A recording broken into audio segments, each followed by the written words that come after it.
அன்புள்ள நண்பர்களுக்கு வணக்கம். நான் உங்கள் சோழ நாட்டான். இப்போ நீங்கள் பார்த்துக்கிட்டு இருக்கிற இந்த எறும்பு வந்து பார்த்திங்க அப்படின்னு சொன்னாக்கும் தீ எறும்புன்னு சொல்லுவோம். ஏன்னு கேட்டிங்கன்னா, இந்த தீ எறும்பு வந்து கடிச்சதுன்னா அப்படியே அந்த உடம்புல அந்த இடத்துல வந்து அப்படியே தீப்பட்ட மாதிரி எரியும்.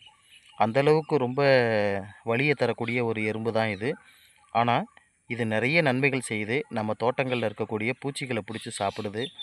நம்ம தோட்டங்களில் இருக்கக்கூடிய புற்கள்ல இருந்து விதையை சேகரித்து அதை கொண்டு போய் மண்ணுக்குள்ளே தன்னுடைய உணவுக்காக பதுக்கி வச்சு விவசாயம் செய்யுது. இது வந்து பார்த்திங்க அப்படின்னு சொன்னாக்கும் இந்த மாதிரி உயிரினங்கள் நம்ம தோட்டத்தில் இருக்கிறதுனால தான் மண் உயிர்ப்போடு இருக்கிறது. ஸோ அதனால் வந்துட்டு நீங்கள் எல்லோரும் இந்த களைக்கொல்லின்ற கொடிய விஷத்தை அடித்து இந்த மாதிரி உயிரினங்களை கொல்லக்கூடாதுன்றது வந்து எங்களை போன்ற இயற்கை ஆர்வலர்களின் வேண்டுகோள். எனவே அனைத்து விவசாயிகளும் இதை பார்க்குற எத்தனை பேர் இருந்தாலும் சரி, தயவு செஞ்சு இந்த வீடியோவை வந்து நீங்கள் பகிரணும். நன்றி நண்பர்களே.